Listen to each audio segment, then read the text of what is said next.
This is KGW News at 11. This is a really big hit for us. Like, this really matters. The owners of a small bar and restaurant in Southeast Portland are trying to make up for their losses after a Mother's Day heist. A pair of burglars broke in early this morning. Thanks for joining us tonight. I'm John Adams. The bad guys got away with the lockbox and all the cash inside of it. Tonight, our Kyle Iboshi has the video and hopes someone can help solve this crime. Kyle joins us live from the newsroom with more. Kyle. John, this is just the latest incident in Southeast Portland's Montevilla neighborhood. Several small businesses report that over the past few months, there have been a series of break-ins and broken windows. It's not clear if the cases are connected. But in this latest incident, there's some really good security video that could help identify the bad guys. Caught on camera, a Mother's Day heist. Two people broke into Southeast Portland's Covert Cafe early Sunday morning. You can see the pair dressed in black head to toe. They used a crowbar to pry open the front door.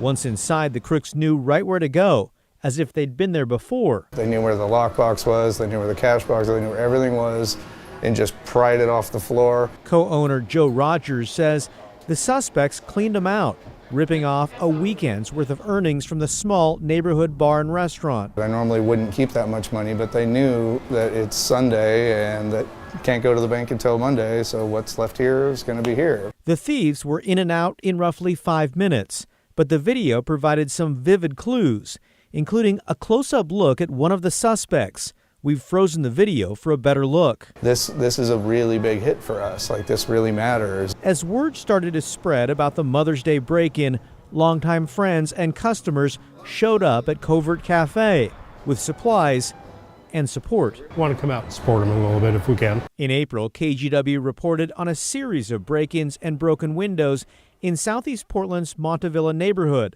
A thrift store was hit, so was a pet supply shop multiple times. It's not clear if the cases are connected. It's hard. We don't want to turn into the neighborhood that has bars in the front of our windows. For small business owners, the loss isn't just money. It's a feeling of betrayal after criminals steal what they've worked so hard for, then simply walk away. Police are investigating. The owners of Covert Cafe appreciate the outpouring of support and expected a big Mother's Day crowd tonight to help them bounce back. All right, Kyle, thank you. Hopefully they can bounce back from all of this. Well, thanks to community fundraising efforts, work is underway to restore a historic building in the Albina neighborhood. Back in 2021, a fire threatened to destroy the Webb Elks Lodge. Built in the 1920s, it's one of only a handful of African-American sites in Oregon listed in the National Register of Historic Places. The fire 3 years ago caused extensive damage to the building. On top of raising money, another big challenge has been the weather. They say the community wants to see it back open. Everyone's came up to us, has always had just great things to say. They're ecstatic to see that we're working on the project, so it does make us feel good. I am so excited. I mean, this has been like home for me, or second home for me, and I'm so excited to see that it's going to be rebuilt. There's a GoFundMe page where you can donate to help restore the lodge. To learn more, visit this article on our website, kgw.com. With the funds, the lodge hopes to begin phase 2 of the project so it can reopen by the end of this year. Well, turning now to weather, taking a look outside over Portland tonight, a calm evening in the Rose City after an absolutely beautiful Mother's Day. Ashley Grams is joining us now. A little cooler today than Saturday. Will we continue to see the cool off heading into Monday, Ashley? Right, John, much cooler today than it was on Saturday, although we can't complain after this absolutely gorgeous Mother's Day weekend. And we're going to continue to cool down as we head into tomorrow. Here's a look outside at the Rose City right now, but not cold by any means. 61 degrees, hardly any wind to speak of tonight. And as we head into tomorrow, we'll see those temperatures head on down. But here's our 24-hour temperature change. You can just see Portland 8 degrees cooler than we were at this time last night, 2 degrees warmer in Astoria, 0 change here in Newport. So the coast relatively similar, but where we're seeing that drop down is going to be in the valley. As we head into tomorrow, we're going to start to see temperatures maybe 10 degrees cooler than they were today. Today, we made it up to 81 degrees in the Rose City. So here's a snapshot as you wake up tomorrow, as you head out the door at 7:30 in the morning. Portland sitting right at 53 degrees. And then you'll notice all of this cloud cover over the coast and into the Willamette Valley. We'll talk more about that and your 7-day forecast coming up. John? All right, Ashley, thank you.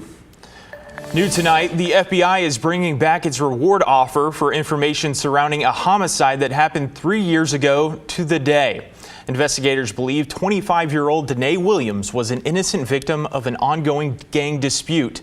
Williams was in her car in the area of Northeast MLK Boulevard in Deacom when a silver sedan pulled up and someone fired multiple shots at her.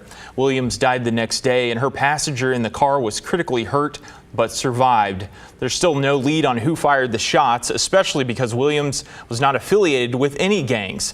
The FBI has a $15,000 reward for information that leads to the arrest or conviction of whoever is responsible. This week, we expect to hear testimony in the murder case of a Portland mother. 32-year-old Joanna Speaks was one of at least 5 women who went missing and were found dead. No one has been arrested. Last summer, multiple news outlets cited law enforcement sources who identified Jesse Calhoun as a person of interest, but at this point, he has not been accused as the suspect.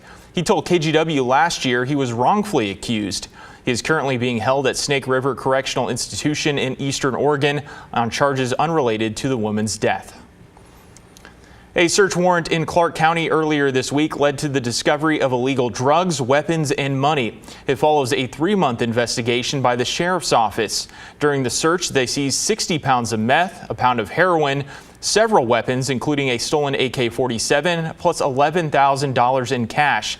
Investigators arrested one man on drug possession charges with intent to distribute, as well as possession of a stolen firearm. In national news, former President Donald Trump returns to court tomorrow. The star witness in Trump's hush money trial is set to take the stand. NBC's Dasha Burns looks into what he could potentially reveal. Just hours from now, former President Trump set to face off in the courtroom with his fixer-turned-foe, Michael Cohen. Cohen paid adult film actress Stormy Daniels $130,000 as part of an alleged catch-and-kill plot to prevent her story of sex with Mr. Trump from getting out before the 2016 election. And he's the key witness who could potentially tie the alleged scheme to the former president and link him to the crime of falsifying business records when he repaid Cohen that money. Mr. Trump denies the relationship and pled not guilty. His team now looking to undermine Cohen's credibility using his own criminal past and history of lying under oath. NBC News has learned that prosecutors have been working with Cohen and preparing for his testimony for an entire year, and his time on the stand is expected to last several days. Cohen unleashing on his old boss in his book and on social media, spotted online this week wearing a t-shirt depicting Mr. Trump behind bars. This case is a sham. The former president railed against the trial at a Jersey Shore rally last night. Al Capone was so mean that if you went to dinner with him and he didn't like you, you'd be dead the next morning. And I got indicted more than him on bull. His attacks getting personal. The gloves are off. Mocking the weight of the district attorney who brought the case and escalating his attacks on President Biden. He's a moron. I would have never talked with that kind of disrespect for a president.